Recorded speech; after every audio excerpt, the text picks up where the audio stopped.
Today we're going to do Big Book History number 4. We're going to explore the chapter There is a Solution. Now, there's far more historical information on the writing of There is a Solution than we have on any other chapter in the Big Book. So today's presentation is going to be broken down into 8 major sections. The first one is we're going to do a little backstory before Bill started writing. Then we're going to talk about the challenges of writing There is a Solution. We're going to talk about the first draft and what followed immediately after that. We're going to talk about Bill's changes to There is a Solution, Hank's changes to There is a Solution, and Janet Blair's changes to There is a Solution. Janet Blair was one of the text editors that Hank Parkhurst hired to help put the book in shape before it was actually published. Then once the Multilith copy, the pre-publication Multilith copy came out, there was more changes made to the book, most especially to this particular chapter. And then I want to close by my own thoughts on what I think of as Bill's brilliant chapter. I almost wrote there Bill's most brilliant chapter, and I do think it is probably one of the finest pieces of writing he ever did. So first, a little bit of the backstory. April through May 1937, the New York group breaks with the Oxford group. We've talked about this in the past presentations, and this is one of the great turning points in Alcoholics Anonymous history. So New York walks away from the Oxford group. And then just a few months later, 4 New Yorkers go out to Akron to have this confab they're going to have together. We call it the Counting Noses meeting, when they decided that there were 40 people sober. And Bill Wilson's big plan was, we've discovered a cure for alcoholism. So we need a string of hospitals all across the country. We need paid missionaries, and we need a book. And they took a vote, and the vote was very, very close, but they authorized Bill to go back to New York. You're not getting any money out of Akron. Go back to New York and raise the money you need for those big projects. 2 months later, Bill Wilson sitting down in a boardroom outside John D. Rockefeller Jr.'s office with 4 of his Rockefeller's friends, the Rockefellers, and they're making a pitch for money. Unfortunately, St. Patrick's Day, 1938, John D. Rockefeller decides he's not wild about giving this group any money, but because his arm has been twisted rather forcibly by Willard Richardson, he's going to give them $5,000, and please don't ask for another penny ever again. So a couple of weeks after that, 5 weeks after that, Bill Wilson goes back to Akron, and he starts talking up the book thing because they haven't been having a lot of success raising money. And he's thinking maybe this book thing would be the fastest, cheapest way to get something going for them. This second Akron meeting does not go well at all. This April 1938 Akron meeting, 1938 meeting, yeah. Because all the negative arguments that the guys in Akron, they were really against the whole idea of all 3 of these things, but most especially the book. They said, listen, all those arguments come back up again. And there were some really good arguments here. Probably the main one was, if you publish a book, we're going to be inundated with people. Thousands of people are going to show up in Akron and New York looking for help from us. And we've got nothing in place, no structure in place. And if you publish a book, you're going to ruin this thing from day one. It's just going to destroy the entire movement. So at that time, Bill does not call for a vote. He's only got 1 New Yorker with him at this April meeting, and he doesn't call for a vote because Bill was an outstanding politician. I'm sure he knew he was not going to win that vote, so he doesn't call for a vote. But he goes back to New York City, and despite all those Akron objections, Hank Parkhurst, his right-hand man in New York City, convinces Bill that they do in fact need to start this project. They need 2 sample chapters of the book. And Hank says that would be the best way for us to explain ourselves when we go out and we're trying to get appointments with people, so they're going to give us large donations so that we can do this other stuff. So what we need is these 2 chapters. And on May 18th, 1938, Charles Towns, the owner and founder of Towns Hospital, where Bill finally got sober, donates $500 to the Alcoholic Fund as an advance on the book. 2 days later, May 20th, Bill Wilson starts writing those 2 chapters. Now, the 2 chapters that they're going to write as a promotion piece were chapter number 1 was There is a Solution, and chapter number 2, Bill's story. Now, anybody who's looked in the big book knows that that's the reverse order of the way they appear today in the book.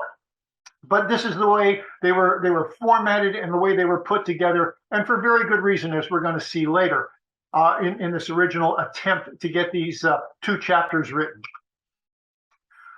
Personally, these two chapters are they're incredibly important to the history of Alcoholics Anonymous, because they're the only two chapters that we have such early and very rough drafts of.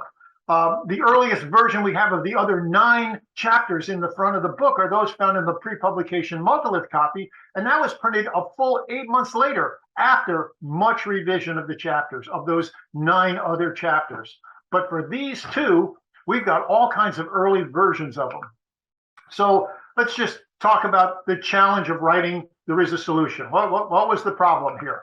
The biggest challenge Wilson faced was producing a description of their solution that would be acceptable to both Akron and New York. And this is a huge challenge, and we're going to talk more about that in more detail in a minute or two. But given those frightening difficulties, that huge challenge, Wilson almost certainly elected to start with his own autobiographical story. Nobody could really complain or gainsay what he was saying about what had happened to him in his own life.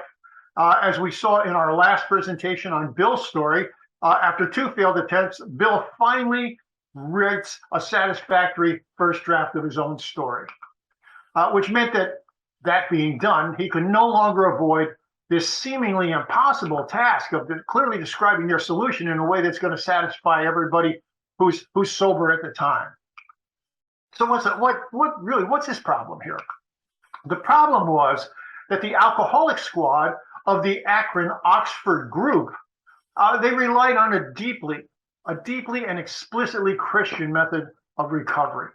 While over the previous year, since the New York group had broken from the Oxford group, they had evolved into something that would have looked much more like one of today's Alcoholics Anonymous meetings.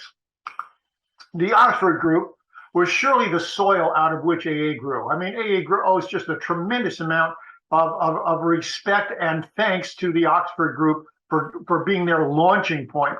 But the New York group had broken with them in May of 1937, a whole year before Bill started writing these 2 chapters. 1 whole year. So a lot had happened. While the Oxford group in Akron, we were still deeply involved with the drunks in Akron.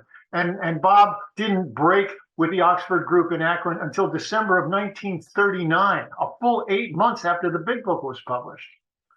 So we're talking about 2 very different styles of sobriety here. Let's talk about, there's a couple of shots here on a typical Akron meeting in 1938. This is a quote from Bob Evans. Bill Wilson was out there doing interviews with people before he wrote Alcoholics Anonymous Comes of Age, and one of these was with Bob Evans. Bob says, the Akron group demanded an on-your-knees surrender. You couldn't go to a meeting until you did it. If by accident you didn't make your surrender in the hospital, you had to make it in the upper bedroom over the Williamses' house just before the regular Wednesday night meeting began. So if you didn't get on your knees upstairs or in the hospital and surrender your life to God, you couldn't even go to an Akron meeting. And this is from Dorothy Schneider. That's Clarence Schneider's, the guy from Cleveland, very, very important guy in early AA history. He got sober in February of 1938. And this is Dorothy's report on what it looked like. All the wives were going to the meetings in those days. And she says, no, the men would go, they'd all disappear upstairs. And then after about a half an hour or so, down would come the new man, shaking, white, serious, and grim. And all the people who were already sober would come trooping down after him. They were pretty reluctant to talk about what had happened. But after a while, they would tell us that they had had a real surrender.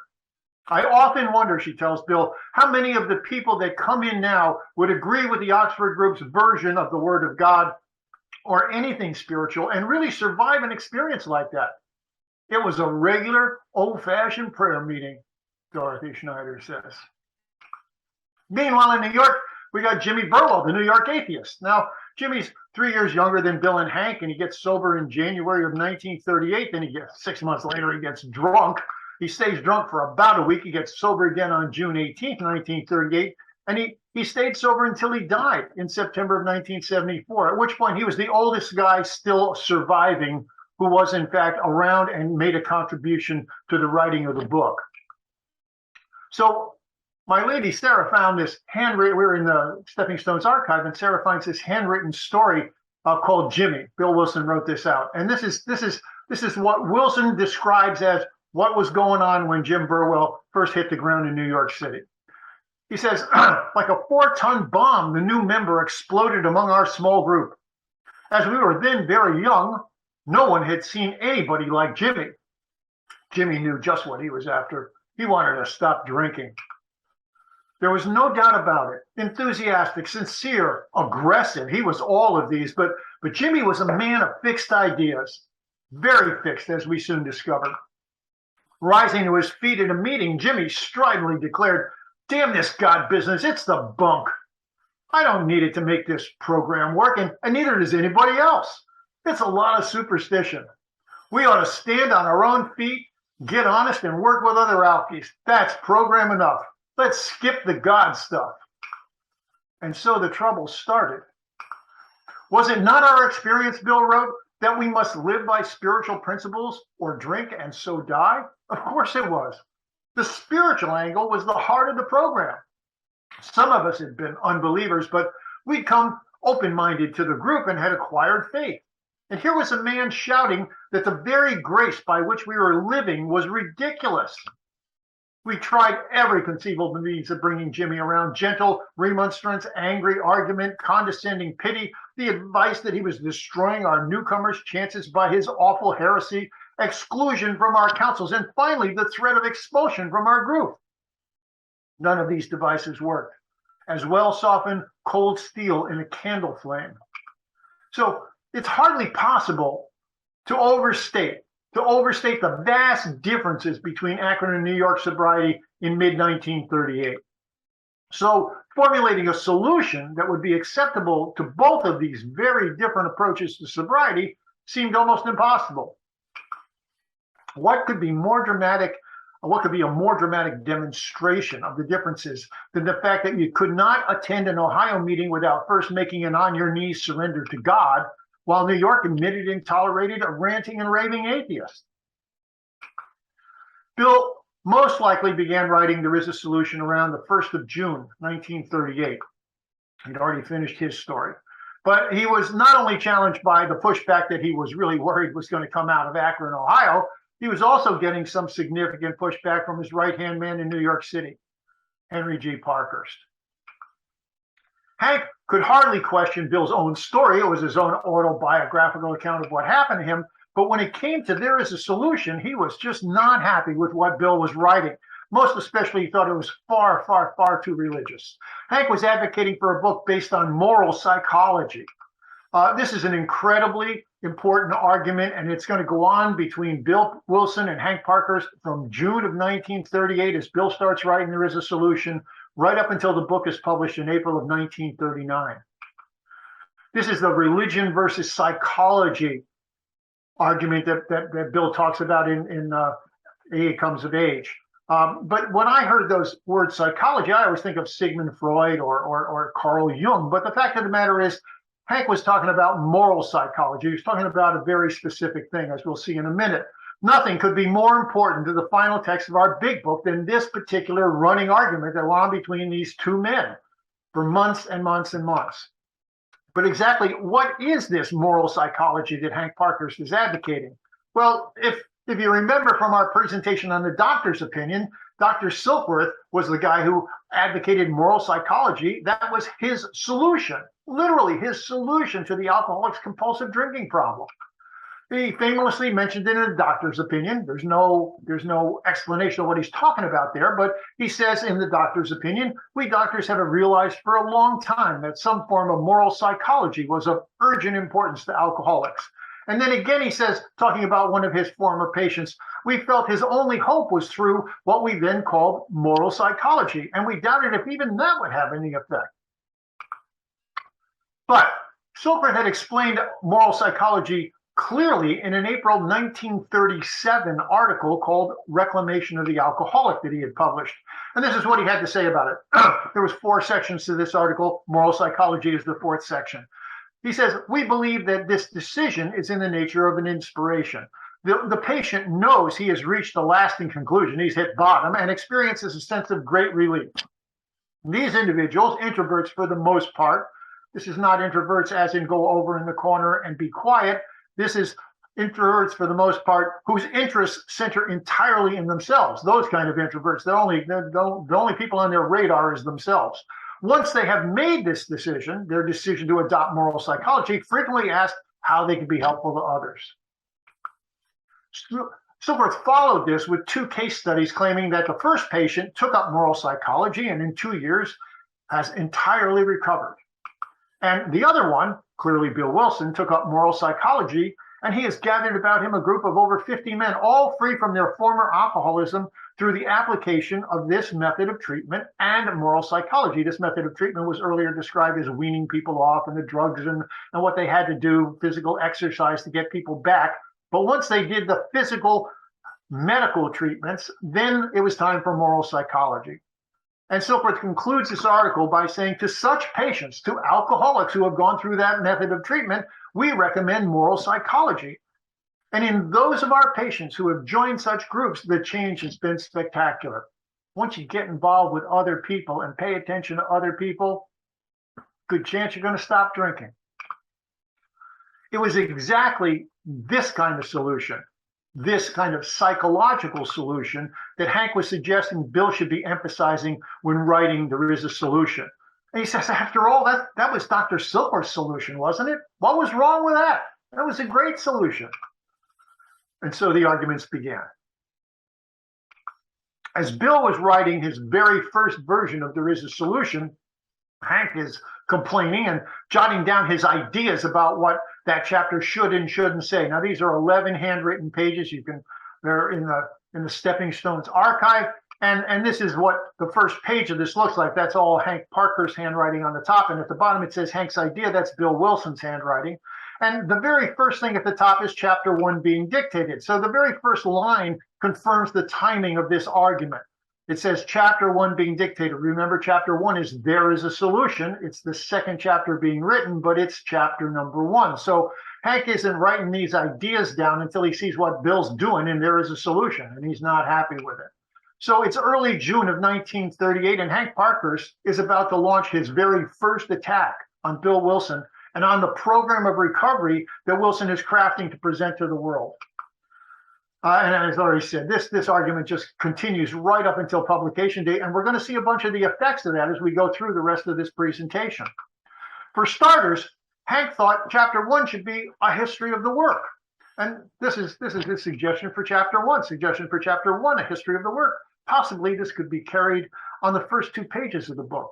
This history should establish proof of success of the work and carry hope to anyone that reads that much. The opening of the book should arouse the emotion of hope. So this is how Hank thought Bill should be opened in the book. And quite frankly, this history of the work that he talks about is pretty close to what Bill actually did write for the last chapter in the front of the book, A Vision for You. But he didn't want to open the book that way, and he ignored Hank's advice. So, and then he says, if Bill's going to explicitly explain their solution, then the solution should not be so religiously oriented. Instead, it should emphasize moral psychology as the primary solution to the alcoholic's problems. We can touch on that religion thing, but we need to hit heavy on moral psychology. So here's the most important things to this particular point and to this particular argument is on these 3 pages that Hank wrote in the middle of the 11 pages. So here's the observations. One of the easiest and most talked of things among us is a religious experience. I believe that this is incomprehensible to most people. Simple and meaningful words to us, but meaningless to most of the people who we're trying to get this over to. In my mind, religious experience, religion, etc., should not be brought in. We are actually irreligious. How's that for a line?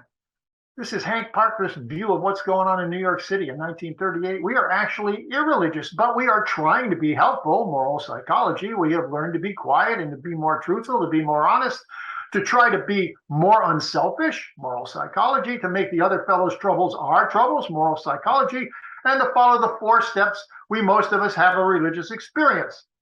The fellowship, moral psychology. The unselfishness, moral psychology, appeals to us. And then he says, I wonder if we are off the track. I love the I wonder. He's not telling Bill, Bill, you just got this completely wrong. He's being a little deferential to Bill Wilson. I wonder if we are off the track. And he says, a very good merchandising, Hank's the businessman, a very good merchandising procedure is to find out why people do not buy our products. It is good reasoning to find out why. I am fearfully afraid that we are emphasizing religious experience when actually that is something that follows as a result of 1, 2, 3, 4. In my mind, the question is not particularly the strength of the religious experience as much as the improvement over what we were. I would ask a man to compare himself as follows after, say, a month. So here we got a guy who hasn't had a drink for a month. We're going to ask him some questions. First question, as compared to 2 months ago, do you have more of a feeling that there is a power greater than you? Have you come to that conclusion now that you've stopped drinking and you're trying to be useful to others? Number 2, have you cleaned out more completely than a human being with a human being than ever before? Number 3, have you less bad things behind you than ever before? And number 4, have you been more honest with yourself and your fellow man? Have you been more thoughtful of people with whom you are associated? Has your life been cleaner both by thought and action? Have you looked at others less critically and yourself more critically this past 30 days? You will never be perfect, but the question is, have you been more perfect?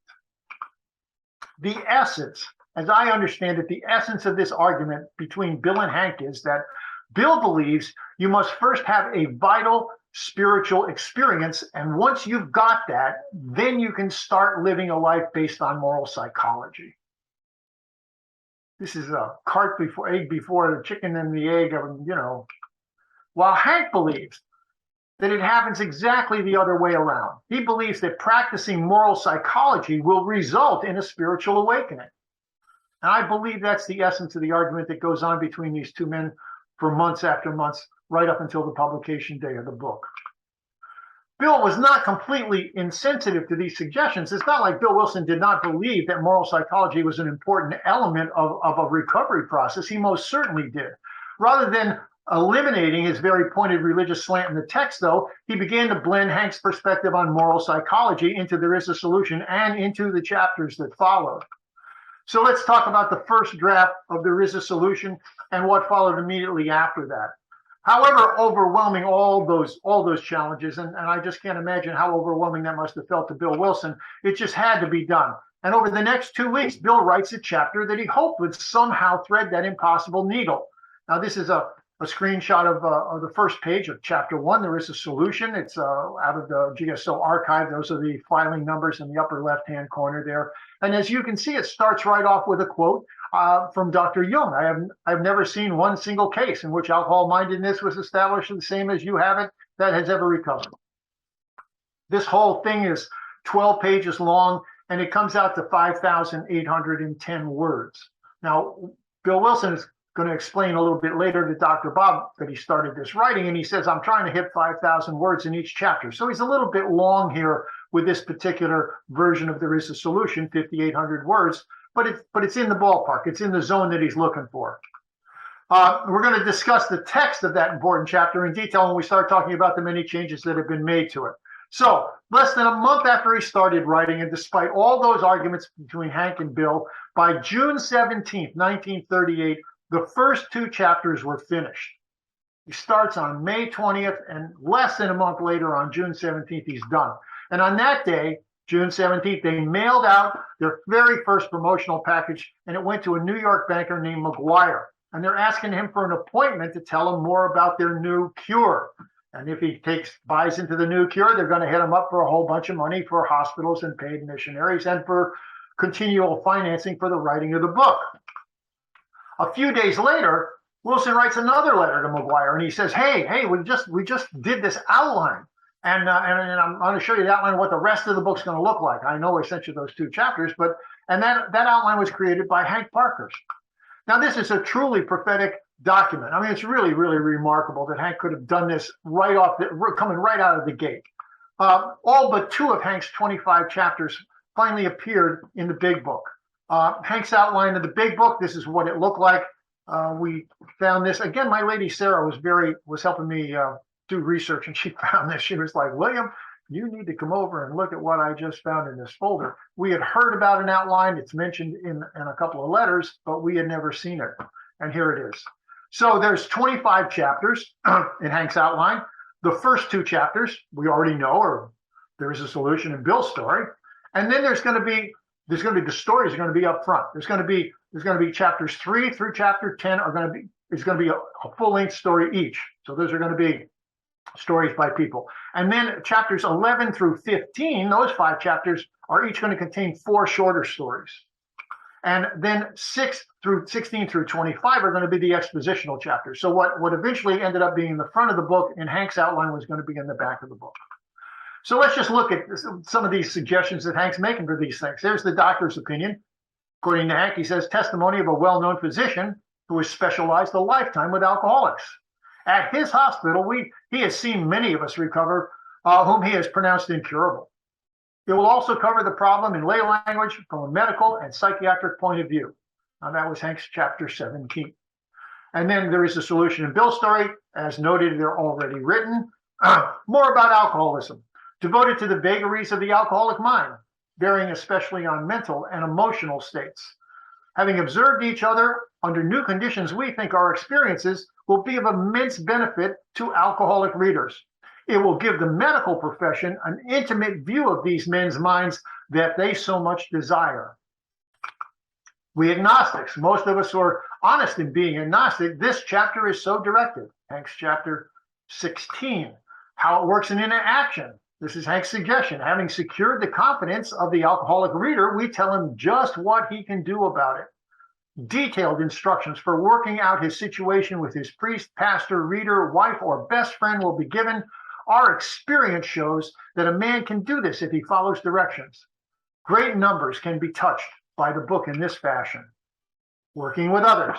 We observe that once an alcoholic has a spiritual experience, he must throw himself into work for others. It is preferable that he work with other alcoholics, for he can do things which no one else can. This chapter will detail just how to help others and build up a new group of friends. This chapter will give a blind address to which an alcoholic who has recovered and is helping others may write. When the correspondence indicates real results, we shall contact and draw them into the fellowship. To wives and the family afterwards, dealing with wives, relatives, and friends, showing them how they may help. To employers, herein, employers will be given the new view of alcoholism as it affects their interests. Many specific suggestions will be made as to how the best interests of all the employer may handle the myriad situations which are so baffling to him at present. A vision for you. This chapter will disclose our life as a group, our work as a group, our present situations, and our attitude toward the outside world of life and business. We shall show how our simple common denominator works in the everyday world. Hank's story chapters, numbers 3 through 15, call for a total of 29 personal stories. This is just one less than the number printed in the first edition of the big book, and that was caused by the last-minute edition of the story, The Lone Endeavor, which actually Ruth Hawk wrote based on some letters she had gotten from a guy and his mother in California. The 2 of Hank's proposed chapters that did not appear in the big book, I always find these interesting, the things that don't happen. He suggested chapter 23 should be on failures. I would love to see what Bill Wilson might have written in a chapter on failures, because they had had a ton of failures by that point. And then also his chapter 25 was to the potential alcoholic. Bill and Hank in their correspondence frequently are wrestling with how can we define an alcoholic, and then they get into this talk about the potential alcoholic. So Hank was suggesting that they write a chapter that a potential alcoholic might read, and it would prompt him to stop before he turned into a real alcoholic. Now, why a potential alcoholic would be reading this book, I have no idea. But anyhow, although they continue, the phrase potential alcoholic shows up in the big book, there was never a chapter devoted to it the way Hank suggested. As he was writing McGuire that second letter, the second letter that includes the outline, Bill Wilson decided it was finally time to let Dr. Bob know that despite Akron's explicit disapproval of the book project, he'd already started writing. So he writes to Bob Smith. This is like the 23rd or 24th of June, 1938. He says, after getting home from Akron, he was out there in April, I had about concluded to let the book idea lie quiet while people thought it over. I found, however, that a lot of people, including Frank Amos is one of the four Rockefeller guys, big influence. A lot of people, including Frank Amos, had got quite a fire. Frank thought something ought to be started right away. Oh, recommendation from those Rockefeller people. I had told him that you people had only just begun to consider the matter and pointed out at length the dangers and difficulties of such a venture, particularly our fear of undesirable publicity. Considering the rate at which we grow, he, Frank Amos, and others, including myself, began to think that publicity would come anyhow. Why then not our own anonymous view of ourselves, thus precluding the possibility that someone else garbled, messed up the situation before we had a chance to say anything? Thus, we came to the conclusion that in a tentative way, a beginning should be made. As a starting point, I have, with the help of the folks here, dictated and mimeographed 2 chapters of the proposed book, one in the nature of an introduction and the second my own story. These I enclose to you together with a rough outline of the contents of the other chapters, Hank's outline. I imagine you could use this material as a sort of trial balloon and a starting point for discussion of what you folks out there believe the book ought to contain. By the way, this letter is also the source of the myth that Bill asked Ann Smith, Dr. Bob's wife, to write 2 wives. It's one of those AA urban legends that floats around all the time, that he offered it to Ann Smith. But he didn't offer didn't offer one of the stories in the front of the book. He didn't offer her 2 wives, which was going to end up in the front of the book, but rather one of the stories that would eventually appear in the back of the book. So as you will note, this is what he says, as you will note, the chapter outline calls for 9 stories of a chapter each, about the same length as my own. My feeling is that Anne, your wife, should do the one portraying the wife of an alcoholic. This is a wonderful political move in my mind by Bill Wilson. He was a great politician. We have here in New York a very striking story in the person of Florence Rankin, who is an alcoholic and also the wife of an alcoholic. She has been all right for about 9 months and has a very unusual and powerful witness. It may be that, like Anne, she should have a chapter to herself, which she did, in fact, have a chapter in the first edition. It was called A Feminine Victory. Ann Smith declines the offer to write that story for the back section of the big book, and instead a story was written that appeared in the back of the first edition called An Alcoholic's Wife, not written by an alcoholic's wife. It was written by Marie Bray, who was the wife of the sober Akron member Walter Bray. So much for the urban legend about Bill offering 2 wives to Ann Smith. Then Bill tells Dr. Bob that it might be a good idea if you showed this stuff around generally and asked people to write their own stories. We need stories for the back, right? We need some of those stories. There's going to be 29 stories in their own language and at a length they want, covering those experiences from childhood up, which illustrate the salient points of their character. So Bill follows this up with some very lengthy and detailed instructions on how those stories should be written and what they should contain. So, just to be crystal clear, those 2 original chapters were written with Akron's disapproval and without any input from Ohio. While just a few days after those letters were sent, life goes on for these 2 friends. This is out of Lois's diary. This is, they send the letters off on June 17th. 10 days later, Lois writes in her diary, I just can't drive by this. I love this stuff. Lois writes in her diary, I got mad at Bill. They were having a big fight. And he went over to Jersey for lunch. He came close to taking a drink, she said. And then later she wrote in another piece, she said, on that same event, she said, I got mad at Bill and he dashed out to take a drink. He was like, all right, Lois, I'm going to go out. I'm going to the bar, you'll get what you deserve. And he went over to Hank Parkhurst instead, and he didn't drink. Now, I would love to be a fly on the wall for that particular conversation. I would love to know what kind of marital advice, for instance, Hank Parkhurst was offering to Bill Wilson, Hank, who was going to be divorced a year later, in divorce court a year later. So anyhow, I think this is just wonderful. Bill Wilson being completely a thirsty alcoholic guy and turning to his best friend in the program to talk him down off that particular ledge. So thank you, Hank, for keeping Bill sober that day, because otherwise we would not be having this discussion at all about the book that finally got written. Once those first drafts of chapter 1 and chapter 2 were finished, nothing more gets written for the next 3 months. Nothing.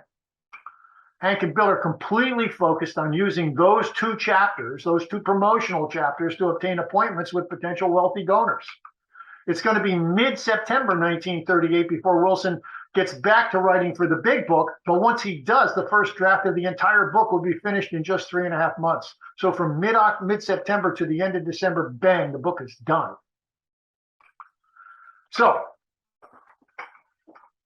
what happens to this original version that Bill writes of There Is a Solution, 5,810 word thing?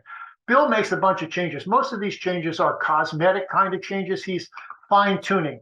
While we have 3 completely different versions of Bill's story, we have, the Strange Obsession, and then we've got what we call the original story, and then we've got the one that's close to what appears in the big book today. Those are 3 very different versions of Bill's story. The archives hold 3 early type copies of the same chapter, There Is a Solution. There's 2 in Stepping Stone's archive, and there's 1 in the GSO archive in New York City. And when you look at the changes that are made to those things, you can see that this one was first, this one was second, and this one was third. There's ongoing changes being made to it. So these things show the revisions done to this chapter as Bill made changes over the text over the next 8 months. Before the 8 months, these are the changes Bill makes before they start taking the big changes out that they did in the Multilith copy. Now, it should be noted that after the edits made by Bill Wilson from June to December, and from those made to the Multilith copy between January and February, and those made for the publication in the big book, those were made between February and April, that the number of words in There Is a Solution was cut from 5,810 to 3,510. That's 2,300 words got chopped out of There Is a Solution. That's almost 40% of the words were lost completely.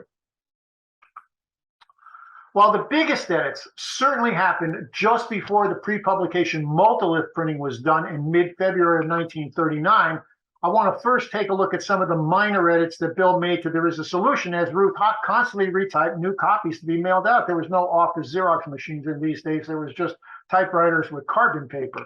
And those 3 different versions preserved in the archive show some very interesting changes as Bill constantly fine-tuned the text. A lot of it's just cosmetic stuff, but then there's other things that are a little bit more than just cosmetic changes. So here's Stepping Stone's version number 1 of this particular chapter. This would have been written in early June of 1938. If by chance you are, or have begun to suspect that you are, an alcoholic, we think there is no tenable middle-of-the-road solution. You are in a position where life is becoming impossible. And if you've passed into the region from which there is no return through human aid, you have just 2 alternatives. One is to go on to the bitter end, blotting out the consciousness of your intolerable situation as best you can. Or you can surely find what we have found if you honestly want to and are willing to pay the price. After years of living on a basis which now seems to us wholly false, you are not going to get rightly related to your Creator in a minute. None of us has found God in 6 easy lessons, but he can be found by all who are willing to put the task ahead of all else. Wilson's first version. Here's version number 2 out of Stepping Stones. So here he is, he's doing cosmetic stuff. It's crossing out, there is no tenable, to saying you have no middle-of-the-road solution. The word on goes out. I like it because on comes back in the next version. And then, there's things just, you are not going to get. You will not become rightly related to we did not become to our Creator. None of us have found God in easy lessons. The 6 gets out. He's not taking that. There he can be found all willing to put in the task ahead of us all else. And then he adds, that goes for you too. Well, it's not just us, that goes for you too. Exclamation point. I love that. And here's a third version out of GSO. And again, we got cosmetic stuff. Just we're getting rid of button, putting in just. The on goes back in. We pay the prices, make the effort. And then he takes, that goes for you too, gets taken out. Good call, Bill.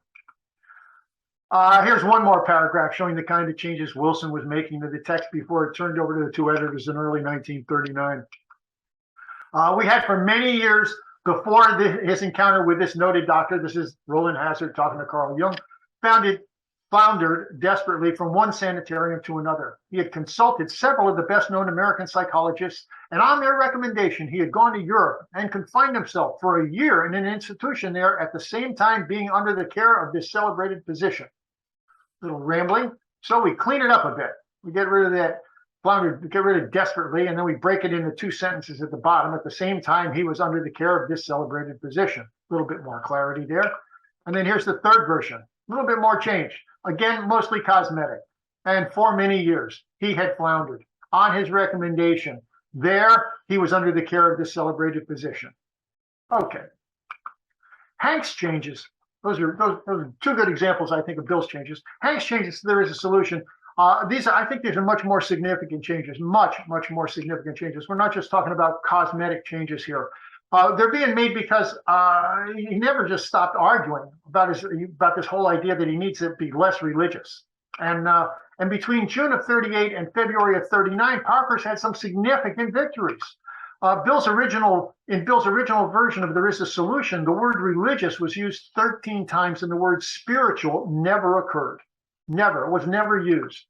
But by the time the Multilith Copy was published in mid-February of 1939, these numbers had changed dramatically. Now religious appears just 7 times, and those 7 times it does, it's not in relation to the solution. It's more in relation to, he talks about going to religious services and consulting with religious people. And spiritual has replaced religious 7 times. So here's some great examples of that. When, therefore, we were approached by others in whom the problem had been solved, there was nothing left for us to do but accept the proposals placed before us. Bill's original version. Now it's been changed to, when, therefore, we were approached, we pick up the simple kit of spiritual tools laid at our feet. Nice. Original version. The great fact is just this and no less, that all of us have had deep and effective religious experiences. And that gets changed to, we have had deep and effective spiritual experiences. And new spiritual sentence was added. So here, this wasn't even in the original. This was just an addition. It said, some of our alcoholic readers may think that you can do without spiritual help. Let us tell you the rest of the conversation our friend had with the doctor. This is the transition paragraph that goes in the Roland Hazard, Carl Jung story.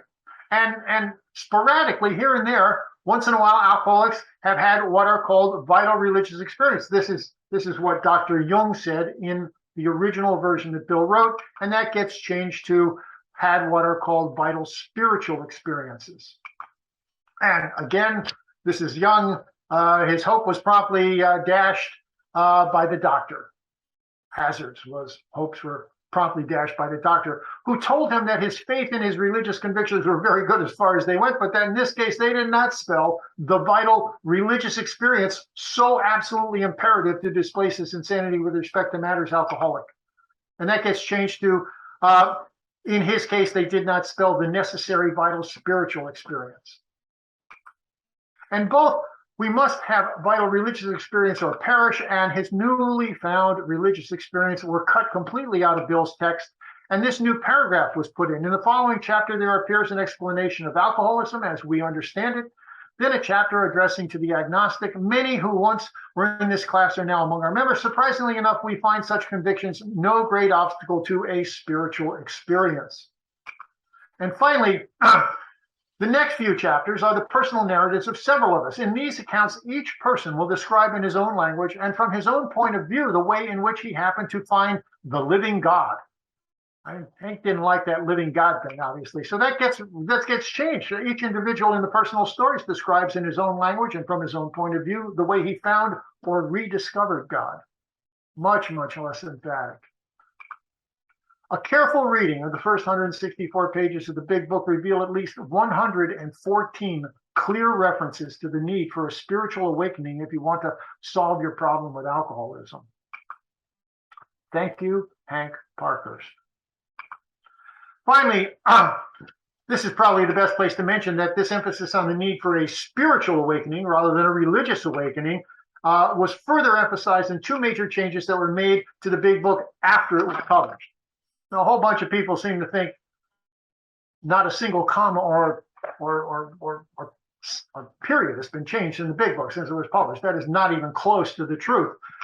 In the first printing, most especially here, this is the big change made to the big book after it was first published. The first printing of 1939, the 12th step read, having had a spiritual experience as a result of these steps. Having had a spiritual experience. But in the second printing, that step was changed to read, having had a spiritual awakening, something much softer, much more gradual, not a one-off, but a process, not a thing, but a process. The other major change made to the second printing, 1941 again, was this attempt to correct this grave misconception that Bill noted in this thing. Our first printing gave many readers the idea that they must have a sudden and spectacular religious experience to get sober. So he adds a new appendix to the back of the book. This did not appear in the book first edition, only in the second printing of the book. And that's the famous Appendix 2, the spiritual experience. And by the way, when that was first published in the second printing of the first edition, and throughout the 16 printings, the remaining 16 printings of the first edition, it wasn't even called spiritual experience, it was just called Appendix 2. The words of spiritual experience weren't added to the title until the first printing of the second edition in 1955. Now, I want to talk about Janet Blair's changes to There Is a Solution. So Janet Blair gets the manuscript, and she's got all kinds of suggestions and changes for it. We've already clearly seen that it was Tom Usel who made the major changes to Bill's story. But in the case of There Is a Solution, most of the major changes, and there were many, many, many changes made, were made by the second editor that Hank Parkhurst had hired, Janet Blair. It's important to note that the text Blair received from Hank for editing already had Bill's story moved to the front of the book, which was one of the major suggestions that Tom Usel had insisted on happening. So when Janet Blair gets a story, it's no longer starts with chapter 1, There Is a Solution, followed by Bill's story. Now it's chapter 1, Bill's story, followed by There Is a Solution. So the newly renumbered chapter 2, There Is a Solution, however, still opens with that story of Roland Hazard going to visit Dr. Young. Remember, it started with that quote from Dr. Young, chapter 2. Now starts with that same quote. And so this is a reminder of what that looked like. There Is a Solution open with this quote from Dr. Young. I have never seen one single case in which alcohol mindedness was established in the sense you have it that ever recovered. So Janet was confused by this. What's going on here? It's just not making any sense to me. And she writes to Hank Parkhurst. She says, Mr. Parkhurst, may I say a word about continuity? It bothers me a little. Chapter 1 is Bill's story, right? Bill's story includes a description of the terrible dilemma in which he was when his friend came to him. It includes what the doctors thought. It includes a brief account of the fellowship. It tells the solution. When I started chapter 2, I thought from the first line I was beginning the story of another man, as the first page is just that. On page 2, you leave him, and you go on to tell of the fellowship and alcoholics in general. On page 8, you return to the man, and for about a page, tell us more about him. The rest of the chapter is general. In chapter 2, you never mention Bill or his friend, although the solution, as you call chapter 2, is already given in chapter 1. I'm not suggesting a change. Maybe I'm the one who's befogged, but I'm supposed to represent the reader, and I feel I should tell you this. At this moment, it seems to me it would have been smoother to start chapter 2 on page 2. We of Alcoholics Anonymous know 100 men who were once just as hopeless as Bill, and so on. Then somewhere in the chapter, say at the bottom of page 8, put in page 1 about the man who consults the European doctor. Tell all about him that you have in this chapter told in 2 different places. Then finish the chapter as you have. In short, in Bill's original version of There Is a Solution, the story of Roland Hazard visiting Dr. Young was split into 2 parts, with one part opening the chapter and the other part closing it. To correct this confusion that Janet Blair certainly felt, and she thought it would cause for all the readers, jumping directly from Bill's story into the story about some other unnamed person, Janet Blair cut out those long first 3 paragraphs about Roland that had originally opened the chapter, and she moved them to the back of the chapter, blending them into the conclusion of the Dr. Young story that was already there as the dramatic close for that chapter. So as Janet Blair suggested, chapter 2 now opened with the words, we of Alcoholics Anonymous know 100 men who were once just as hopeless as Bill. Thank you, Janet Blair. Great, great editing. Janet Blair was almost certainly responsible for most of the dramatic cuts necessary to reduce Bill's original 5,810 words down to the 3,616 words found in the Multilith copy. Now that's almost a 38% cut in transition from Bill's June thing to mid-February 1939 publication of this chapter. And so here's just one example of the wholesale cuts that made to the text of There Is a Solution. This is a huge run-on paragraph, 147 words, and it was just completely pulled out of Bill's original writing, as well it might have been.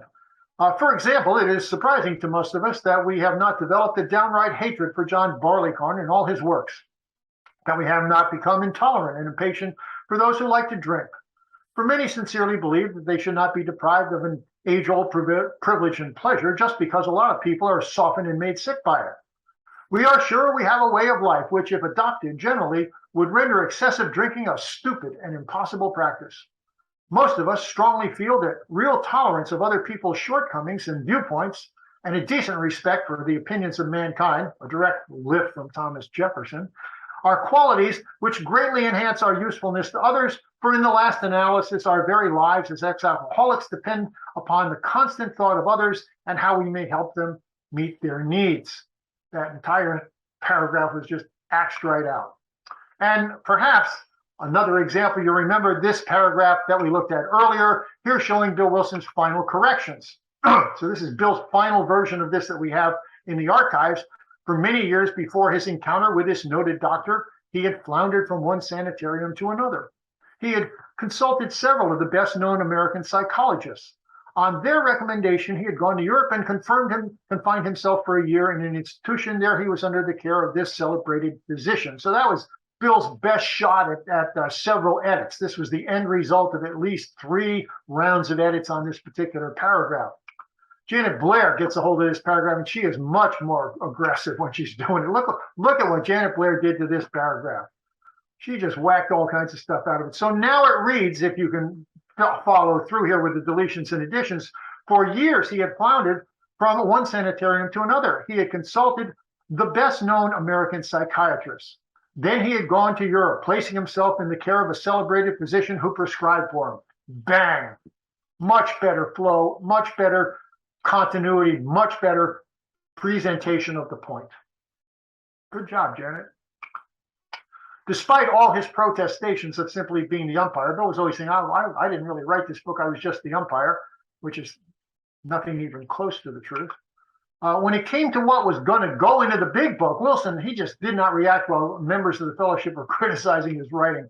And we've got good evidence of that. But he did seem to be much more accepting of these very radical cuts that Janet Blair was making to There Is a Solution.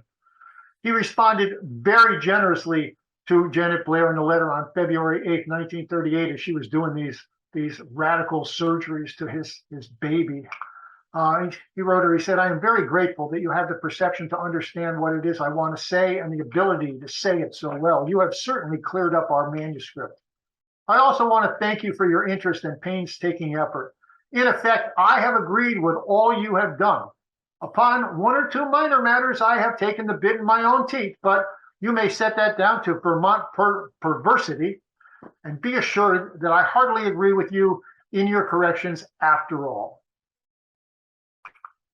So then that covers the changes made up to the point of the Multilith, the pre-publication copy of mid-February 1939, but then there was changes made based on the suggestions they got. So the final round of edits and corrections come after the Multilith copy was released for review and critique. That copies went to all the sober alcoholics. They went to doctors, psychiatrists, ministers, and priests for review and comments and corrections. And suggestions came in from many quarters, inside the program and outside the program, and many of these things were taken, and many of them were rejected. I find the rejects more interesting, actually, than the ones that were taken. But Hank Parkhurst took all these comments and suggestions, he wrote them down in one copy of the Multilith that he held in the New York office, the Newark, New Jersey office, of his honored dealer's office. And that particular copy, the one that has all the suggestions handwritten by Hank in it, was done in facsimile and published by Hazelton in a book a book they called The Book That Started It All, the original working manuscript of Alcoholics Anonymous, and that book was published in 2010. If you're really interested in early AA history, this is a must-have book. You can buy it online with no problem. It's a fabulous, fabulous resource. So this is what the first page of There Is a Solution looks like in that particular book, with all the writings and markups.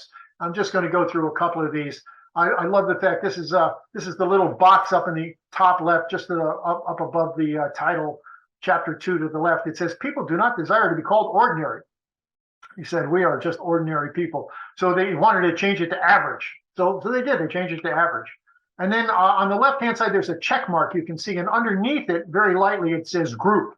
And so somebody was saying that the fact that having shared in a common peril, the word shared implied Oxford group, and you don't want to be implying Oxford group, so you should change that. That did not get changed.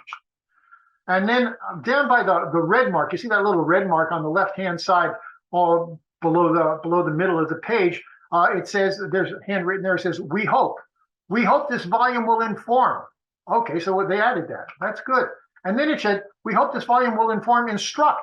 And in red above that, it says, people do not like to be told, they will be instructed. So let's get rid of the instructed. So they did. They deleted that. And then just the next paragraph down, there was the word almost, and they suggested it go to sometimes, and that suggestion was taken. And then on the far left-hand side, approaching the bottom, it says italics with a block around that entire paragraph. That was actually done. It was in fact published in italics. And then just below that, in the very bottom, next to the last line, the word necessary was taken out and most effective was put in. So that's just the kind of things that were going on here. And now I love the stuff that goes down the right-hand side of the page here. They're complaining about the fact that down at the bottom there, in the next to the last paragraph, it says with certain medical information. And the comment is up at the top, it says doctors are a jealous lot plus, and they don't like this. I have had to ask, what medical information? Why not cut that? And then as you follow the writing that goes down the side of that page, in the margin, it says, just say properly armed with facts about himself, or just properly armed. So with certain medical information was taken out and properly armed was in fact put in. One final example. We've already seen the final edits that Bill made to this paragraph as multiple copies of the chapter were typed. This one about if by chance you are, have begun to suspect that you are an alcoholic, we think there is no middle of the road solution. We've already seen that whole chapter. None of us has found God in easy lessons, but he can be found by if you are willing to put in the task ahead of all else. But before being printed in the Multilith copy, Blair severely edited Bill's paragraph. And I mean, she severely edited this paragraph. Look at that. She took out all this stuff on top. She added a couple of words, and she knocks out the whole bottom 4 lines. Took it out completely. If you are seriously alcoholic, we believe you have no middle of the road solution. Big edits by Janet Blair. And as you can see in Hank's marked up copy of the Multilith, so here's Janet Blair's version of that thing. Janet Blair's version of that paragraph has received a number of further handwritten edits. So this is between the Multilith printing and the printing of the big book in April. And here's what the handwritten suggested changes are. Lots of them. If you are as seriously alcoholic as we were, a lot of we words in here, the you words have coming out and the we words are going in. There is no middle. We were in a position where life was becoming, we had passed into a region. We had but 2 alternatives. We could accept spiritual help. We did because we honestly wanted. Major changes made to that particular paragraph between the Multilith and the printing of the big book. And all those suggestions were taken, and that's exactly how the paragraph appears in pages 25 through 26 of the big book today. There are a host of other suggestions, both taken and not taken, to be found in the pages of the book that started it all. And a careful reading of those suggested changes can be found. Therefore, there is a solution, and is highly recommended to anyone who's seriously interested in early AA history. It's just a fabulous book. It's a fabulous book if you want a snapshot of what was going on in New York City and elsewhere. The entire Eastern Seaboard collection, all the way up from Albany down to Washington, D.C. and even into Virginia at that time. This will conclude. So that concludes. That's my historical review of the long journey from Bill's June 1938 version of There Is a Solution, which have 5,810 words, to the April 1939 publication of that chapter in the Big Book, 3,510 words. So we finally get to the fact that this chapter gets published in April 10th, 1939. And I just want to talk about why I think this is such an amazing, brilliant chapter. There Is a Solution was Bill Wilson's first attempt to put down in black and white the essence of their program of recovery. And as already noted, he was doing this in the face of an impossible challenge, how to satisfy two very different approaches to sobriety advocated by his two closest associates, Dr. Bob out in Akron and Hank Parkhurst right there in New York City. But rather than trying to somehow incorporate both of these, the heavily religious and the secular psychological approach advocated by those two friends, Bill charts his own course. He doesn't try to shoehorn both of those things in. He does something different. But he does it while giving a nodding credit to both of those different schools of thought. There Is a Solution is definitely far more religious than Hank Parkhurst ever wanted that chapter to be, but it also fell far short of the kind of religious chapter Dr. Bob Smith would have written if he had written this chapter. While Bill strongly emphasize religion, he made no mention whatsoever of several central and cherished doctrines of the Oxford group. Most especially, there's no mention of the four absolutes, and there's no mention of quiet time. And those things were just central things going on in Akron, Ohio at the time. And although he did not characterize their solution as one based solely on psychology, he does open the chapter with a story about Carl Jung, world famous psychologist. And he closes it with high praise for William James and the varieties of religious experience. One of at the time, the greatest American psychologist, William James. So both of his likely critics got at least some of what they wanted in There Is a Solution. They didn't get as much as they wanted, but they got a piece of what they wanted. But rather than trying these two more specific ways of describing what they were doing to get and stay sober, Bill offered a much more general approach in his present prescription for successful sobriety. So we're going from two really specific and contrary ways to a much more general blended way. In the beginning of this presentation, I noted that both There Is a Solution and Bill's story were unique and important because in them we have such early and very rough drafts, so we can compare to the different versions that are going on. I personally find this ability to track the month-by-month evolution of these two important chapters to be one of the great, if not the greatest gifts of historical research. But there's another reason. In my mind, there's another reason why these two chapters are so unique and critically important to the early history of Alcoholics Anonymous. I would suggest that in and of themselves, these two chapters contain the very essence of AA's program of recovery. And that in one sense, the whole rest of the book can be read as just a further elaboration on the points that are presented in these two chapters. As I read that chapter, There Is a Solution contains the very essence of AA's message of recovery. And I think this is Bill Wilson's genius moment. And I do not use that word lightly, but I do believe that There Is a Solution is Bill Wilson's genius moment.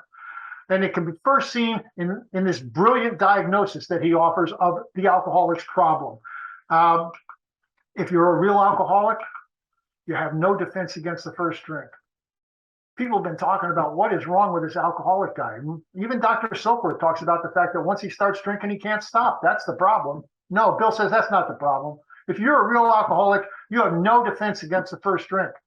No defense. You got no booze in your body, no defense against the first drink. If you're a real alcoholic, sooner or later, you're going to yield to the insidious insanity of that first drink. You're going to pick it up. If you're a real alcoholic, sooner or later, some insane idea will occur to you and you will pick up that first drink. Any careful reading of the first 164 pages of the Big Book reveals at least 77 references to Bill's diagnosis of the alcohol, brilliant diagnosis of the alcoholic's problem, the insanity of picking up the first drink. That's your problem if you're a real alcoholic. Bill repeats this diagnosis over and over again in There Is a Solution. And we're going to look at them. Doubtless, you are curious to discover how and why, in the face of expert opinion to the contrary, we have recovered from a hopeless condition of mind and body. Then we have a certain type of hard drinker. He may have a habit badly enough to gradually impair him physically and mentally. Why does he behave like this? Why does he take that one drink? Why can't he stay on the water wagon? What has become of the common sense and willpower that he still sometimes displays with respect to other matters? Perhaps there will never be a full answer to these questions. Opinions vary considerably as to why the alcoholic reacts differently from normal people. We are not sure why. Once a certain point is reached, little can be done for him. We cannot answer this riddle. We are equally positive that once he takes any alcohol whatsoever into his system, something happens, both in the bodily and mental sense, which makes it virtually impossible for him to stop. These observations would be academic and pointless, however, if our friend never took the first drink. You don't have to worry about drinking uncontrollably if you never start, thereby setting the terrible cycle in motion. Therefore, the main problem of the alcoholic centers in his mind rather than in his body. If you're a real alcoholic, that's where the problem is. Once in a while, he may tell the truth, and the truth, strange to say, is usually he has no more idea why he took that first drink than you have. The fact is that most alcoholics, for reasons yet obscure, have lost the power of choice in drink. Our so-called willpower becomes practically non-existent. We are unable at certain times to bring into our consciousness with sufficient force the memory of the suffering and humiliation of even a week or a month ago. We are without defense against the first drink. The almost certain consequences that follow even a glass of beer do not crowd into the mind to deter us. If these thoughts occur, they are hazy and generally supplanted with the old threadbare idea that this time we shall handle ourselves like other people. There is a complete failure of the kind of defense that keeps one from putting his hand on a hot stove. When this sort of thinking is firmly established in an individual with alcoholic tendency, he has probably placed himself beyond human aid and unless locked up may die or go permanently insane. And then we're back to Dr. Young. The doctor said you had the mind of a chronic alcoholic. That state of mind, it's just, people never recover. And lest we forget, Bill had emphasized exactly the same point in Bill's story, the only other chapter that he wrote in mid-1938. He said, shortly afterwards, I came home drunk. There had been no fight. What had been my high resolve? I simply didn't know. It hadn't even come to mind. Picked up the first drink. Someone had pushed a drink my way and I had taken it. Was I crazy? I began to wonder from such an appalling lack of perspective seemed near being just that. And he says, best of all, I met a kind doctor who explained that though certainly selfish and foolish, I had been seriously ill bodily and mentally. And then finally, then came the insidious insanity of that first drink. And on Armistice Day 1934, I was off again. That insanity of picking up the first drink is exactly what the recovering alcoholic is striving to be relieved of in the second step, came to believe that a power greater than ourselves could restore us to sanity. The sanity we're talking about is being sane enough not to pick up the first drink. It's not the crazy things that people did while they were drinking that were insane. What was truly insane was picking up that first drink when they had no booze whatsoever in their body. Brilliant solution to the diagnosis of the problem of alcoholism. So, having clearly identified the very crux of the problem, that the real alcoholic has no mental defense against the first drink, Bill moves on to the solution of the problem. They're both in this chapter. Diagnosis of the problem and solution. He says you have no mental defense against the first drink, but you can get yourself a spiritual defense. And that will restore you to sanity when it comes to maybe picking up that first drink. It's going to stand between you and picking up that first drink. Spiritual defense. No mental defense, get yourself a spiritual defense. Bill repeats this solution to the alcoholic's problem again over and over, and there's a solution. The simple kit of spiritual tools, and we need a deep and effective spiritual experience, and we need to accept spiritual help, and you cannot do without spiritual help, and we need a vital spiritual experience and the necessary vital spiritual experience, and great no obstacle to a spiritual experience. And once again, I'd be remiss if I didn't note that Bill had emphasized this exact same point in his own story, written just 2 weeks before there is a solution. He said, for if an alcoholic failed to perfect and enlarge his spiritual life through work and self-sacrifice for others, he could not survive the certain trials and low spots ahead.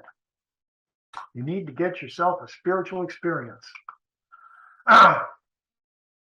Should also be noted that Bill was not completely insensitive to Hank Parkhurst's pleas for the inclusion of some emphasis on moral psychology. Bill certainly believed in the benefits and the necessity of moral psychology. And in these first chapters and throughout the rest of the book, and I just want to run through a couple. This is Bill's story. We've got a peace and usefulness, and Bill's story, my usefulness to others, and perhaps I could help some of them, and self-sacrifice for others, and the idea of helping other alcoholics. There's 5 out of Bill's story. And then there is a solution, a desire to be helpful. This just suggests a useful program, and which makes us more useful to others, and our constant thought of others and how we may help in their needs. This incorporation of Hank's insistence on the importance of moral psychology to sobriety continued throughout Bill's writing of the rest of the book. Any careful reading of the first 164 pages will reveal no less than 72 explicit references to the importance of being useful and helpful to others. Hank's moral psychology is right there in the big book in black and white in plain sight. You just have to look for it. So, having presented the diagnosis and the solution to alcoholism, which I personally believe to be the 2 foundational principles of Alcoholics Anonymous, the next logical question any alcoholic would ask is, so what do I have to do to get myself one of those vital spiritual experiences? And what does Alcoholics Anonymous suggest people do to have such a vital spiritual experience? Work the 12 steps, the suggested program of recovery. Doing this will result in the spiritual awakening sufficient to prevent you from picking up that first drink. And as noted in our presentation on Bill's story, that chapter contains very close paraphrases of 11 of the 12 steps, outlining Bill Wilson's own path and road to recovery. So the order in which those 2 chapters were originally packaged, there is a solution in Bill's story, followed by Bill's story, would have perfectly laid out, number 1, the diagnosis of the problem, and there is a solution. Number 2, the solution to that problem, and there is a solution. And number 3, follow that by a story showing how one man had successfully pursued that solution to achieve his own sobriety. Now, I just got to admit, I think that's pretty spectacular writing for a man who was taking his first shot at describing the program of recovery. Program that he hoped would save thousands and thousands of lives across the country, and it was such a good job that it most certainly did that. In closing, I just want to talk a little bit about what's around the corner, what's coming next. I think it might be helpful to note that 3 months later, when he finally started writing again, the first things he wrote were the 2 chapters that immediately followed There Is a Solution. The first of these is more about alcoholism, and that chapter focuses exclusively on the diagnosis of the alcoholic's problem. You have no defense against the first drink. That's what that whole chapter is about, people. And we're going to return to that in much more detail in the next presentation. And then the chapter that follows that, the one after that, is We Agnostics. And what does that play? That focuses exclusively on the solution. That you got to get yourself a vital spiritual experience, and it suggests to the newcomer how they might actually go about getting themselves such a vital spiritual experience by allowing themselves to adopt a belief in a power greater than themselves that can restore them to sanity. Thank you.